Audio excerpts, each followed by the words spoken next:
بسم اللہ الرحمن الرحیم قال الامام علی علیہ الصلاۃ والسلام العلم سلطان من وجدہ صال ومن لم یجد صیل علیہ۔ سب سے پہلے تو میں MOA اور آل کرگل اسٹوڈنٹ ایسوسیشن دہلی کا تہہ دل سے شکریہ ادا کرتا ہوں۔ سب واقف ہیں کہ آج اکثر اسٹوڈنٹس چونکہ اگزام کے ایام ہیں تو اس لیے شاید نہیں پہنچ پا رہے ہیں، اور اس ناطے ہم جناب حجت الاسلام المسلمین مولانا علی عباس خان قبلہ کا شکریہ ادا کرتے ہیں کہ آپ نے اپنے قیمتی وقت نکال کر یہاں تشریف لائیں، اور برادر گرامی کے لیکچر بھی ہم لوگوں نے سنا، غیر مجتبیٰ صاحب، اگر میں غلط نام نہیں لے رہا ہوں تو ان کا بھی میں تہہ دل سے شکریہ ادا کرتا ہوں کہ آپ نے بھی بہترین انداز میں آج کے اس ماحول پر روشنی ڈالی۔ اور مولانا کے جیسے کہ آپ سب میرے خیال میں اکثر جوان واقف ہیں مولانا کے ذات گرامی سے، آپ الحمدللہ ہندوستان کے ان جوان علماء میں شامل ہیں جنہوں نے بہت ہی کم عمر میں حوزے میں اساتید کے اور بالخصوص وہاں کے ایران کے یونیورسٹیز اور حوزہ دونوں میں آپ اکثر موقع پہ لیکچر کرنے بھی جاتے ہیں، اور حوزے کے بہترین اساتید میں آپ کے شامل ہیں۔ ہماری خوش نصیبی ہے کہ جب تک ہم قم میں رہے ان کے زیر تعلیم میں بھی رہیں، کبھی کبھی کچھ دروس ان سے بھی حاصل کیے ہیں۔ آج خوش نصیبی ہماری یہ ہے کہ ان کے دوبارہ تقریر سننے کو ملی، درس سننے کو ملا، اور ساتھ ساتھ میں جتنا میں ان کی تعریف کروں اتنا ہے کہ ایک سورج کو کیا کہتے ہیں ہم لوگ ایک موم بتی دکھانے کے مانند ہے، اس سے بہتر ہے تعریف وہ انسان کرے جو اس سے افضل ہو، لیکن ایک مفضول انسان ایک افضل انسان کی کیسے تعریف کر سکتے ہیں۔ میں تہہ دل سے آپ کا شکریہ ادا کرتا ہوں، ہمارے تمام اسٹوڈنٹس کا، ان دو آرگنائزیشن کے جانب سے آپ کا شکریہ ادا کروں گا کہ آپ کی قیمتی آراء، آپ کی قیمتی انشاءاللہ ان خطابات سے، نظریات سے، نصیحتوں سے ہمارے جوان بہترین فائدہ اٹھائیں گے۔ میں زیادہ وقت نہیں لوں گا، لیکن مولانا کی کچھ باتیں شاید جو میری سمجھ میں آ رہی ہیں، ہم سب کو اس پہ عمل کرنی چاہیے، اس کو یاد دہانی کرنا چاہوں گا۔ مولانا فرما رہے تھے کہ ہم سب کو سب سے پہلے ایک کام جو ہے اپنی زندگی کو بامقصد بنانا چاہیے۔ ہماری زندگی یہ نہیں ہے کہ ہم صرف حیوانوں کی طرح زندگی بسر کریں، چونکہ جب خدا نے ہمیں دو چیزوں سے مل کے بنایا ہے، ایک جسم ہے اور کہ روح سے ہمیں اور آپ کو خدا نے خلق فرمایا ہے، تو اسی طرح جسم کی کچھ ضروریات ہیں، کچھ ضرورت ہمارے روح کی ہے، تو ان دونوں کو پورا کرنا ہماری ذمہ داری ہے۔ ان دونوں کو پورا ہم جسم کی ضروریاتوں کو علم دنیا کے ذریعے کر سکتے ہیں، لہٰذا ہم اور آپ کو ان کی تعبیر کے مطابق، جو مجھے بھی کافی حد تک واقعاً یعنی آج کے حساب سے ہم کہتے ہیں کہ جو اصطلاحات اور ٹرمز کو وجود میں لاتے ہیں، ان میں کہتے ہیں ٹولز کو ہم اور آپ بہتر طریقے سے سیکھیں، یعنی آج کے جو علم آپ اور ہم سیکھنے آئے ہیں یہاں پہ، اس کو صحیح سے حاصل کرنے کی کوشش کریں، اس سے ہمارے اور آپ کے جسم سالم رہے گے۔ آج آپ اور ہم دیکھتے ہیں کہ علم سائنس میں یا ہمارے اور آپ کے جسم کو صحیح کرنے میں ہمارے پورے پارٹ آف باڈی کے ایک ایک اعضاء پہ اسپیشلسٹ دنیا والوں نے وجود میں لایا، تو دنیا کی علوم میں ترقی کر رہی ہے دنیا۔ رہی بات روحی دنیا میں، جو چیز ہماری روح کو ضرورت ہے، دیکھیں جسم اگر بیمار ہو جائے، جسم بیمار ہونے سے انسان خدا سے، دین سے، اہل بیت سے، معنویات سے دور نہیں ہوں گے، بلکہ نزدیک ہوں گے، بلکہ توسل، دعا، مناجات کی طرف جائیں گے۔ لیکن اگر انسان روحی بیماری میں مبتلا ہو جائے، تکبر، غرور، حسد، بغض، ماں باپ کی توہین، استاد کی توہین، علماء کی توہین، دین سے دوری، اگر یہ روحی بیماریاں ہم میں لگ جائے تو ہم دین سے بھی دوری اختیار کریں گے، دنیا سے بھی دوری اختیار کریں گے۔ یہ گمراہی خطرناک گمراہی ہے، روحی بیماریوں کی گمراہی۔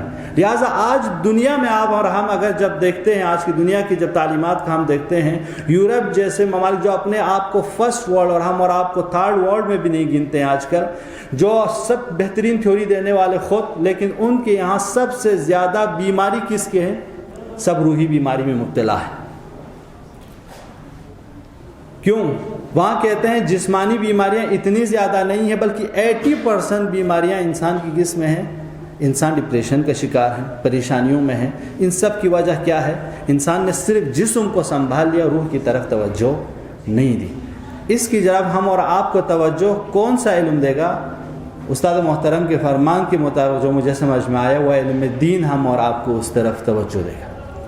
جب ہم اور آپ کو یہ راستہ سمجھ میں آ جائے تو علماء فرماتے ہیں دو چیزیں ہمارے پاس ہیں، علم الدراسہ اور علم الوراثہ۔ علم الدراسہ ٹیچ اینڈ لرن، اور جو آج ہم اور آپ سیکھتے ہیں، سکھاتے ہیں، پروفیسر لیکچر یونیورسٹیوں میں، حوزات میں، اسکول میں جاتے ہیں، سیکھتے ہیں اور سکھاتے ہیں، یہ علم الدراسہ ہے۔ یہ ہر کوئی کرتا ہے، مسلمان، غیر مسلمان، ایتھیسٹ، ہر کوئی کرتا ہے اس کام کو۔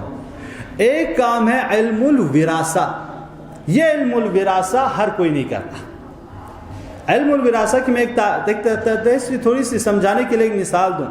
آپ اور ہم اپنے والد کے پراپرٹی کے مالک بنتے ہیں کب؟ جب ہمارے والد اس دنیا سے انتقال کر جاتے ہیں، یا ہمارا کوئی ولی اس دنیا سے انتقال کر جاتے ہیں، اگر ہم ان کے وارث ہیں تو وہ چیز ہمیں بغیر کسی زحمت کے حاصل ہو جاتی ہے۔ اسے کہتے ہیں وراثت، یعنی یہ چیز ہم اور آپ حقدار۔ کیوں حقدار تھے؟ اس بنا پر کہ ہم اور ہمارے والد کے درمیان یا ولی کے درمیان ایک ریلیشن شپ، ایک رابطہ تھا، اس کی بنا پر ہم اور آپ میں وہ علم، وہ چیز، اس پراپرٹی کے ہم حقدار ہو جاتے ہیں۔ بالکل ایسے ہی علم کی دنیا میں بھی ہے۔ علم الوراثہ یہ کہ ہم اپنا ریلیشن شپ خدا سے نزدیک کریں، اہل بیت سے، علماء سے، انبیاء سے، اولیاء سے۔ جتنا ہمارا رابطہ نزدیک ہوگا اتنا ہم اس علم کا حقدار ہوں گے جو خدا ہر چیز کا مالک ہے، ہر علیم ہے، جو علم کل، علم مطلق کے مالک ہے۔ وہ جب ہم اور آپ کو علم عطا کرے گا تو وہ علم ہمیں سیکھ کے حاصل نہیں ہوگا، وہ علم ہمیں عطائی ہوگی۔ اس کے لیے ہم اور آپ کو ظرفیت اور ریلیشن شپ اپنے اور خدا کے درمیان جو رابطہ ہے اسے مستحکم کرنا ہے، اور وہ رابطہ کوئی اور راستہ نہیں بتائے گا، وہ راستہ ہمیں دین بتائے گا۔ یہ دین ہے جو ہمیں اس رابطے کو مستحکم کرتا ہے، جس کی طرف استاد محترم زیادہ ہم اور آپ کو مانو۔ لہٰذا ہم اور آپ کو ہے کہ العلماء وراثۃ الانبیاء، علماء انبیاء کے وارث ہیں۔ تو جو دینی تعلیم حاصل کریں گے وہ انبیاء کے ان چیزوں میں، دینی امور میں وارث ہوں گے۔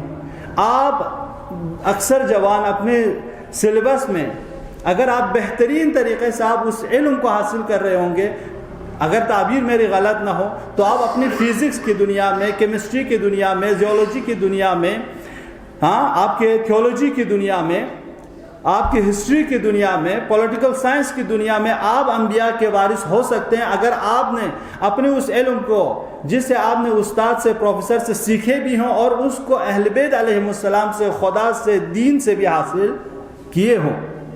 چونکہ جتنے بھی علوم کا سرچشمہ کیا ہے؟ خدا ہے۔ سارے علوم کا سرچشمہ، ہم اور آپ کے تمام سوچ افعال کا سرچشمہ خدا ہے۔ ہم اور آپ بغیر ارادے خدا کے کچھ نہیں کر سکتے۔ تو علم کا سرچشمہ خدا ہے، تو جو علم کا سرچشمہ، جتنا ہم خدا سے اپنا رابطہ ایجاد کریں گے اتنا یہ علم حاصل کر پائیں گے۔ لہٰذا روایتوں میں ہے کہ آخر الزمان، اب یہ روایتیں آخر الزمان کے علماء سب صلوات پڑھ تو یہ آخری روایت اس سے جماعت روایتوں میں کہ آخر الزمان کے علماء سب سے فاسد ہوں گے۔ وجہ کیا ہے؟ چونکہ آج ایجوکیشن سسٹم ہم اور آپ دیکھ رہے ہیں، اگر کار مارکس نہیں بہکتا، یعنی ہم اور آپ کے فسد العالم فسد العالم، اگر عالم بہکتا ہے عالم برباد ہو جاتا ہے۔ تو آج ہم اور آپ دیکھیں دنیا میں اکنامک سسٹم کیوں برباد ہے، دنیا کی پولیٹیکل سسٹم کیوں برباد ہے، دنیا کے ایجوکیشن سسٹم کیوں برباد؟ چونکہ عالم بہکا ہے۔ جب عالم بہکتا ہے تو دنیا میں یہ پریشانیاں وجود میں آتی ہیں۔ جس طرح استاد اس طرف زیادہ اشارہ کر رہے تھے کہ ٹولز کے مالک صحیح انسان ہونے چاہیے، تاکہ اہل علم جو امانت دار بھی ہوں، ایمان بھی رکھتے ہو، دیندار بھی ہو، وہ پھر اس چیز کو صحیح طرح استعمال کر سکیں گے۔ لہٰذا ان کے لیے پیغمبر گرامی اسلام نے فرمایا تھا، یا علی، آخر الزمان میں ایسی قوم آنے والی ہے کہ جن کا ایمان سب سے کامل، جن کا یقین سب سے زیادہ، انہوں نے نبی کو نہیں دیکھا، ان سے امام بھی پردے غیب میں ہیں، صرف انہوں نے ریسرچ کی، تحقیق کی، وہ کالے اکشر، یعنی پیغمبر فرماتے ہیں کالی سیاہی پر وہ ایمان اتنا لائیں گے کہ وہ بہت سے لوگوں سے سب سے زیادہ ایمان اور ان میں انشاءاللہ آپ سب جوان، آپ سب بزرگوار ان میں شامل ہوں گے کہ جس میں پیغمبر نے یہ دعا کی تھی، یا علی وہ قوم آئے گی جنہوں نے نبی کو نہیں دیکھا، جنہوں نے امام کو نہیں دیکھا، لیکن سب سے زیادہ با ایمان اور یقین ہوں گے۔ میں پھر ایک بار آپ تمام دوستوں کا شکریہ ادا کرتا ہوں، استاد محترم کا بھی شکریہ ادا کرتا ہوں۔ انشاءاللہ میرے خیال میں ابھی کوشچن آنسر سیشن ہوں گے، تو آپ انشاءاللہ استاد محترم سے ان موضوعات پہ بھی سوال کر سکتے ہیں۔ ثواب پڑھ دیں محمد و آل محمد پاک۔